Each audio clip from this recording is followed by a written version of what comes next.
Good morning मेरे शिक्षक भाई बहनों और मेरे प्यारे बच्चों। डियर स्टूडेंट्स, मैं आपका अध्यापक अनिल कुमार एक बार फिर स्वागत करता हूं अपने YouTube channel study with your sir में। आज हम आपके समक्ष लेकर आए हैं जवाहर नवोदय विद्यालय प्रवेश परीक्षा कक्षा 9 में विज्ञान विषय के अंतर्गत सूक्ष्म जीव मित्र या शत्रु, इससे जो भी प्रश्न बनेंगे MCQ उनके विषय में चर्चा करेंगे हम। तो आइए पहला क्वेश्चन देखते हैं। सूक्ष्म जीव कहाँ पाए जाते हैं? क्वेश्चन नंबर 1, सूक्ष्म जीव कहाँ पाए जाते हैं?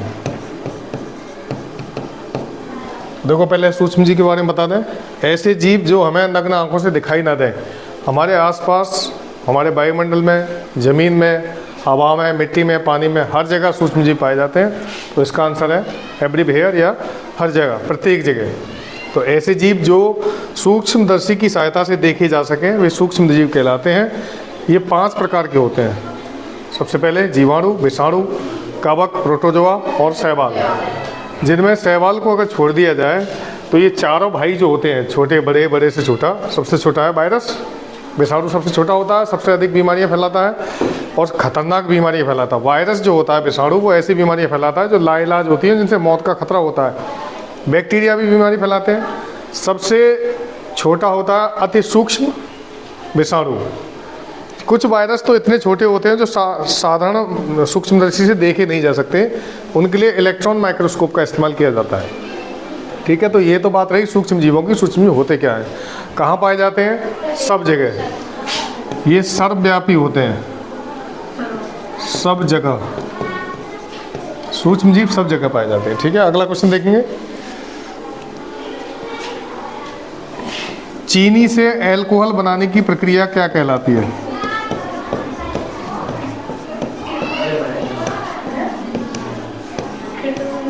बताओ क्या कहलाती है? लिखाया है मैंने पहले।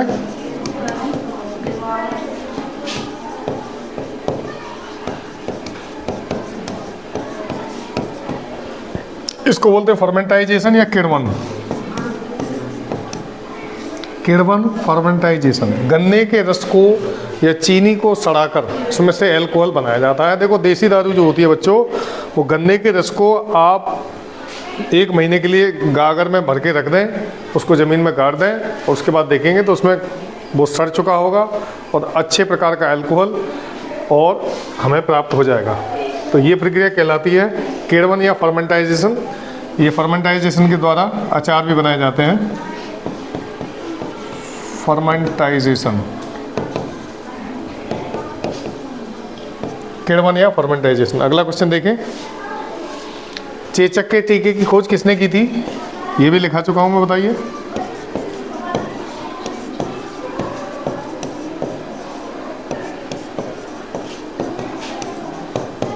कोई आंसर?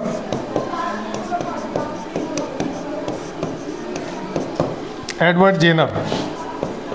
एडवर्ड जेनर ने चेचक के टीके की खोज की थी और ये सबसे पहला खोजा जाने वाला टीका था। ये सबसे पहला टीका था। ठीक है, ध्यान रखिएगा, सबसे पहला टीका। एक बात बता दूं यहाँ प्रिय बच्चों, देखो जितने भी बीमारियों से बचने वाले टीके होते हैं उसमें उसी बीमारी के वही सूक्ष्म जीव होते हैं जो हमारे शरीर में प्रवेश कर चुके होते हैं, लेकिन उन्हें प्रयोगशाला में बनाया जाता है और इस काबिल बनाया जाता है कुछ हमारे अंदर मौजूद हानिकारक बैक्टीरिया, वायरस हैं, उनसे लड़के उनका विनाश कर सकें। उसी को वैक्सीनेशन या टीकाकरण या टीका लगाना कहते हैं।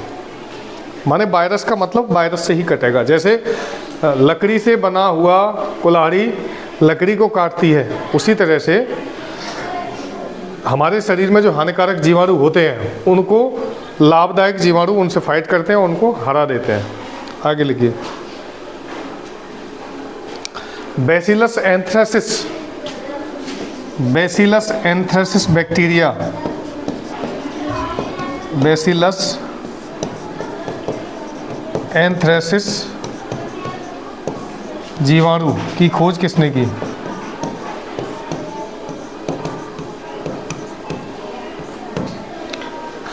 देखो एक सांस संबंधी बीमारी होती है एंथ्रेक्स। कौन सी?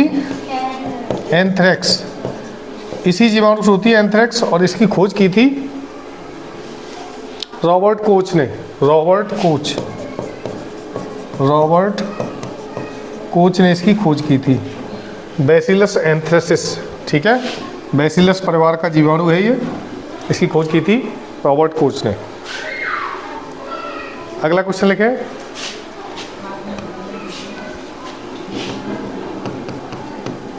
डेंगू रोग का वाहक कौन है? कौन है बताओ? मच्छर, बिल्कुल सही। नाम क्या है मच्छर का? एडिस इजिप्टी या इजिप्टा।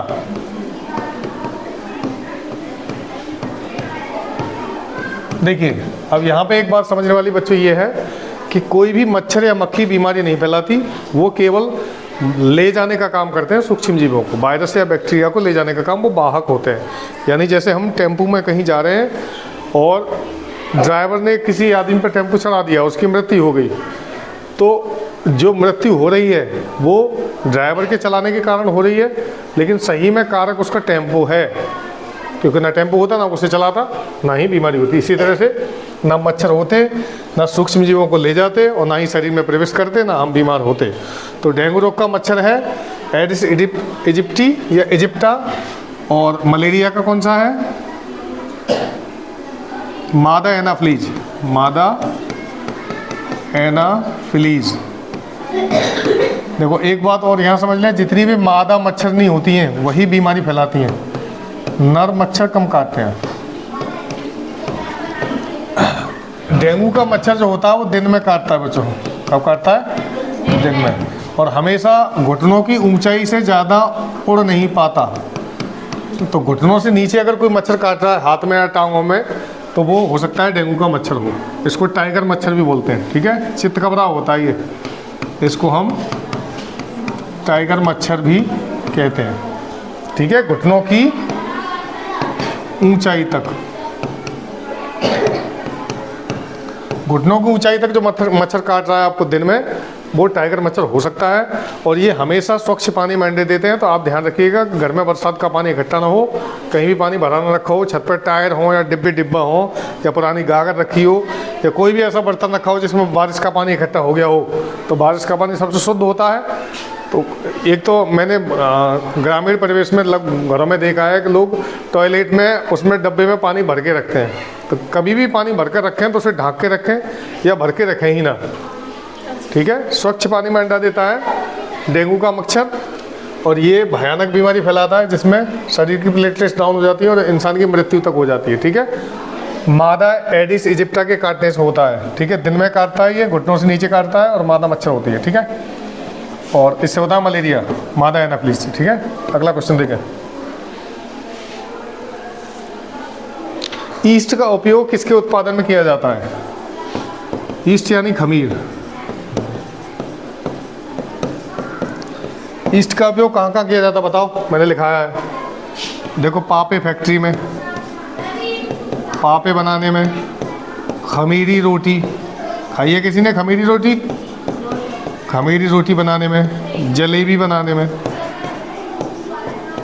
और एल्कोहल बनाने में, ठीक है।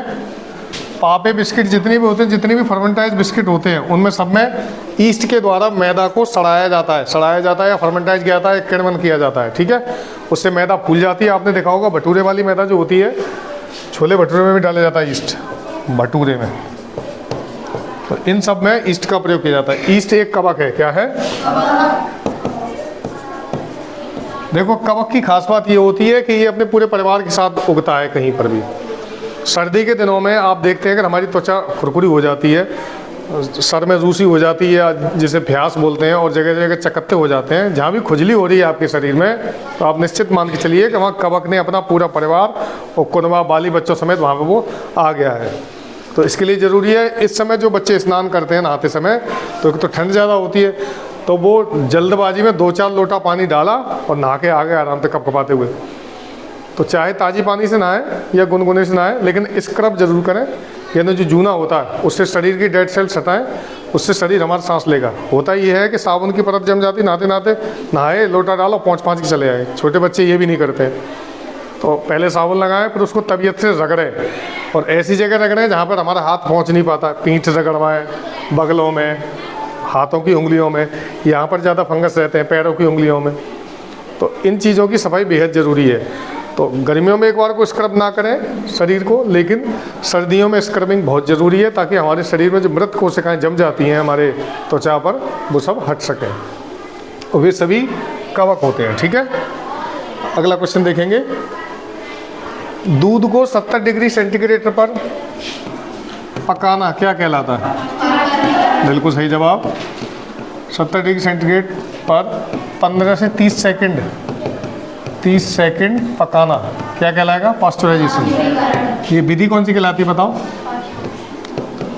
पास्चुरीकरण में 2 तरह की विधि होती है, बताओ। हमने बताया तुम्हें, एक LTH और STH। LTH और STH। तो ये STH है, शॉर्ट टाइम होल्डिंग, यानी कम समय के लिए टेम्परेचर होल्ड रखना। ठीक है, एक लो टेम्परेचर होल्डिंग, इसमें कितना होता है? 62 डिग्री सेंटीग्रेड पर लगभग कितना, आधा घंटा। कितनी देर गर्म करते हैं? 30 मिनट तक। देखो बच्चों, अब बात ये हुई कि सर हम तो घर में जो दूध गर्म करके रखते हैं उसको अच्छी तरह तबीयत तो उबाल लेते हैं, ठीक है, क्योंकि वो हमें दूध 1 या 2 दिन इस्तेमाल करना होता है, इसलिए। अब पैकेट बंद दूध आप देखते हैं, बाजार से दूध आता है, पैकेट टेट्रा पैक जो आते हैं, थैली में आता है अलग अलग कंपनियों का, वो दूध पास्चुरीकरण के द्वारा उसको प्रिजर्व किया जाता है, यानी उसको रखने के लिए पास्चुराइजेशन जरूरी है। अब देखो LTH और STH टेक्निक जो है, इसमें होता क्या है बेसिकली बच्चों, इतने डिग्री सेंटीग्रेड पर दूध में जो बैक्टीरिया होते हैं, मिल्क में जो जीवाणु होते हैं, वो नष्ट हो जाते हैं। क्या हो जाते हैं? और तुम्हें मालूम है हर एक चीज़ को ख़राब करने के लिए जीवाणु ही जिम्मेदार है। तो इतने टेम्परेचर पर इसको गर्म करते हैं, फिर 70 डिग्री पर टेम्परेचर, फिर 30 सेकंड तक गर्म करते हैं, उतना ही टेम्परेचर बना रहने देते हैं, उसको पैकेज कर देते हैं। तो ऐसा दूध जो है लंबे समय तक चलता है। शहरों में अक्सर लोग पास्चुरीकृत दूध ही पीते हैं, क्योंकि वहाँ भैंसें नहीं हैं और भैंसों के लिए जगह भी नहीं है। शहरों में सब लोगों ने खेत ख़त्म कर दिए हैं, खेत कसम खाने के लिए भी नहीं रहे वहाँ। अगला लिखिए, यही बता दिया मैंने तुम्हें पैकेट बंद दूध। एक अगला क्वेश्चन आता है, पैकेट बंद दूध कैसा होता है? तो उसको कहेंगे पास्चुरीकृत दूध। क्या कहेंगे? पास्चुरीकृत मिल्क या दूध। इसकी खोज किसने की थी बच्चों? Very good, Louis Pasteur. परीक्षा में, हर एक परीक्षा में ये क्वेश्चन मिल जाएगा आपको, हर एक में। कोई सा पेपर दे लीजिए, पास्चुरीकरण पीछा नहीं छोड़ना। आगे लिखिए, किण्वन की खोज किसने की थी? किण्वन यानी फर्मेंटाइजेशन, इसकी खोज भी लुई पास्चर ने की थी। लुई पास्चर, किण्वन और पास्चुरीकरण लगभग दोनों अलग अलग प्रक्रिया हैं। उसमें लंबा समय लगता है फर्मेंटाइजेशन में, और इसमें कम समय लगता है। देखो BCG का टीका किसने खोजा था? क्या नाम है BCG का? वेरी गुड, BCG का टीका किसने खोजा? तो ये वैज्ञानिक कॉलमेट थे। कॉलमेट 13 साल लगे थे बच्चों से खोजने में, इस टीके की खोज करने में 13 वर्ष लगे थे। अगला क्वेश्चन, ब्रेड बनाने में कौन सी गैस निकलती है? बताइए, कैसे बताइए? CO2 निकलती है, कार्बन डाइऑक्साइड। फर्मेंटाइजेशन के दौरान CO2 गैस निकलती है।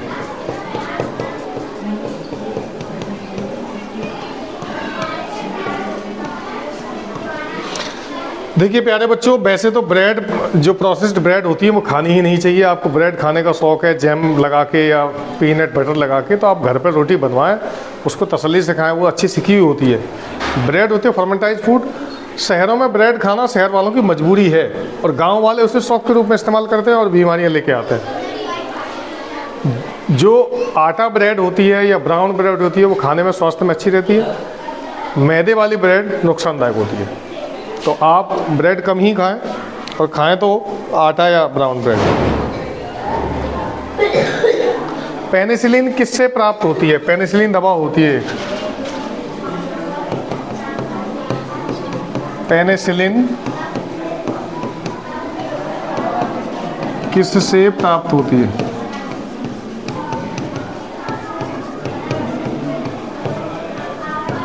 तो पेनिसिलिन नोटेटम एक वो होता है,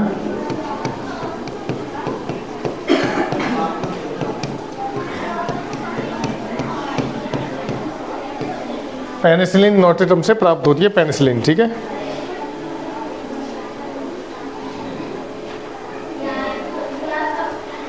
जीवाणु की खोज पता है किसने की थी? बैक्टीरिया की, एंटोनी वन लीवेनहॉक।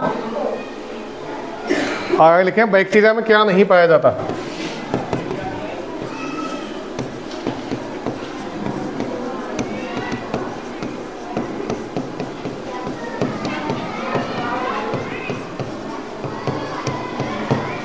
इसमें नहीं पाया था माइटोकॉन्ड्रिया। क्या नहीं पाया जाता? क्या है ये?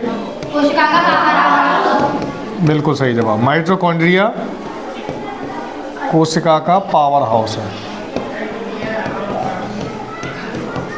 Cell power house. कोशिका को शक्ति मिलती है माइटोकॉन्ड्रिया से एटीपी के रूप में। किसमें? एटीपी का पूरा नाम क्या है? एडिनोसिन ट्राइफॉस्फेट, ठीक है। जीवाणु में क्या नहीं पाया जाता? माइटोकॉन्ड्रिया। अगला क्वेश्चन, वायरस किसके बने होते हैं? विषाणु किसके बने होते हैं?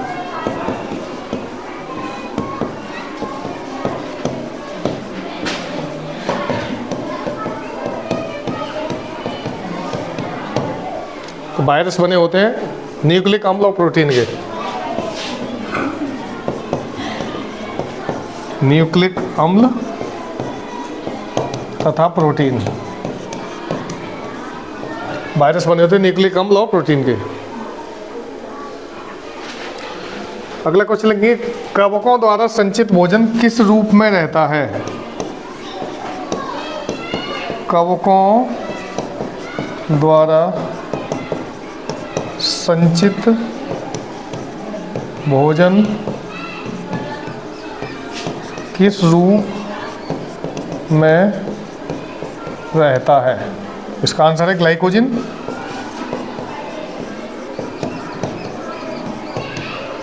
ग्लाइकोजन। संचित भोजन का मतलब है कुछ जीवधारी, यहाँ तक कि मनुष्य भी, सभी जीवधारी अपने शरीर में भोजन को संचित कर लेते हैं और उसको विपरीत परिस्थिति में इस्तेमाल करते हैं। जैसे हम देखते हैं कि हम फास्टिंग करते हैं या व्रत रखते हैं, रोज़ा रखते हैं, उस समय हम बहुत कम भोजन करते हैं, तो उतने समय में शरीर को एनर्जी कहाँ से मिलती है? तो शरीर का एक तुम्हारा सबसे अच्छा प्यारा दोस्त होता है जिसे बोलते हैं यकृत या लीवर। लीवर में भोजन, संचित भोजन रहता है ग्लाइकोजन के रूप में, और वो हमें समय समय पर आवश्यकता अनुसार शरीर को ऊर्जा देता रहता है और भोजन की पूर्ति करता रहता है। अगला क्वेश्चन है, एलिफेंट फुट, हाथी पाँव रोग किससे होता है? हाँ, हाथी पाँव रोग में एक पैर हाथी के बराबर मोटा हो जाता है। इसको एथलीट फुट बीमारी भी बोलते हैं, ठीक है। एथलीट फुट या हाथी पाँव रोग, ठीक है। इनमें से बहुत से क्वेश्चंस मिले होंगे आपको, और मैं उम्मीद करता हूं कि आप पूरी वीडियो देख रहे हैं। वीडियो को पूरा देखा कीजिए और कमेंट बॉक्स में लिखिए कि हम कैसा पढ़ा रहे हैं। कहीं कोई कमी रह जाए तो कोशिश करते हैं कि कमी ना रहे, लेकिन फिर भी मनुष्य हैं, हो जाती है गलती। तो आप लोग मेहनत से पढ़िए, चैनल को लाइक करिए, शेयर करिए एंड सब्सक्राइब करिए। मिलते हैं अगले चैप्टर में। ऐसे ही मेहनत से पढ़ते रहिए। जवाहर नवोदय प्रवेश परीक्षा बच्चों इतनी आसान नहीं है जितना कहने में मुझे आसान लग रही है। इसको मेहनत से पढ़ना होगा और मेहनत से ही पास करना होगा। Thank you very much for watching. Thank you.